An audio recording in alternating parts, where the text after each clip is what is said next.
Jejum intermitente, uma estratégia nutricional que vale a pena a nossa discussão. O jejum intermitente é uma estratégia que visa otimizar o metabolismo e, na verdade, vários estudos já têm comprovado essa eficácia. O jejum intermitente mostra resultados em melhora na resistência à insulina, no aumento das sirtuínas 1, que estão relacionadas com a longevidade, e o jejum intermitente tem demonstrado sim, justamente por fazer um período de restrição calórica, também redução de gordura corporal.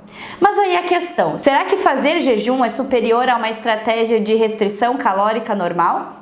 Não, essa comparação já foi feita e, na verdade, se nós seguirmos um planejamento alimentar com uma restrição calórica, conseguimos sim uma redução de gordura corporal, assim como seguindo o jejum intermitente.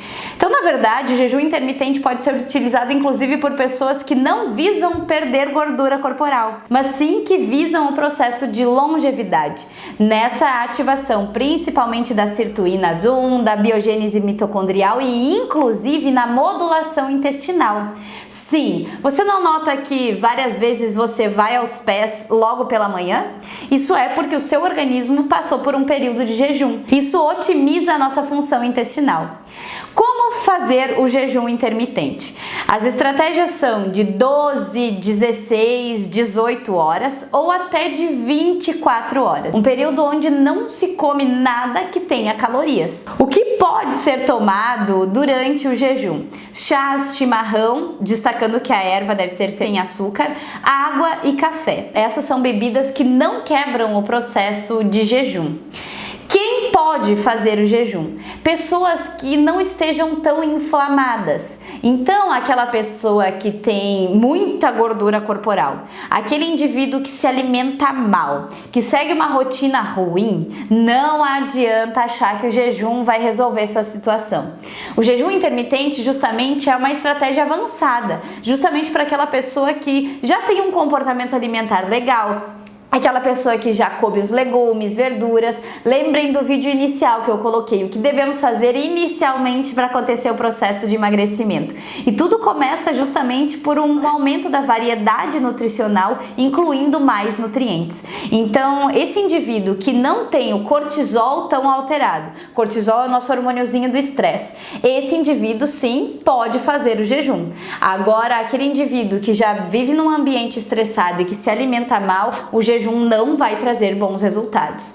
Quem não pode fazer jejum também é aquele que vê isso como uma estratégia de compensação. Ah, fui lá, comi um monte, então agora eu vou fazer um jejum de 24 horas com o objetivo de limpar as minhas células. Isso não vai acontecer. Entendam que ele vem associado com um estilo de vida saudável. Eu gosto muito, é uma estratégia que eu vejo o momento de vida do paciente, o momento de aplicar essa estratégia, e ela auxilia muito no comportamento de fome e saciedade. Quantas vezes a gente tem um início de fominha e acha que já precisa comer alguma coisa? Então, passar às vezes por essa situação mais restritiva te ensina e te educa a outras coisas também.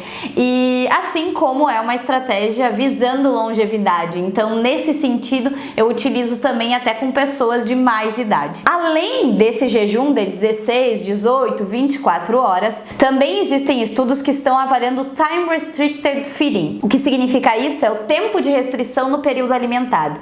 Então, tem sido avaliado que se nós fizermos as nossas refeições até 3 horas da tarde, 4 horas da tarde, depois disso não nos alimentarmos mais, visando ali um período de jejum que vai dar menos de 16 horas, mas que nesse período eu estou usando a minha crononutrição, o meu ciclo biológico ao meu favor, isso vai sim me retornar em redução de gordura corporal.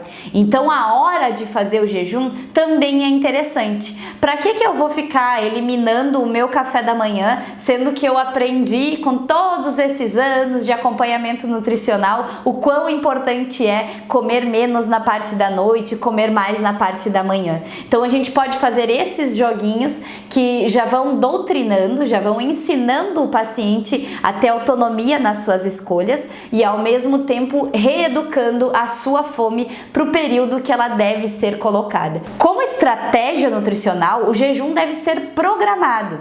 Não adianta eu fazer ele uma vez por mês ou comi demais, então vou fazer o jejum naquele momento. Se eu quero visar esses benefícios dele relacionado à longevidade, até mesmo melhora da resistência à insulina, perda de gordura corporal, ele deve ser programado e deve ser executado pelo menos 1 a 2 vezes por semana.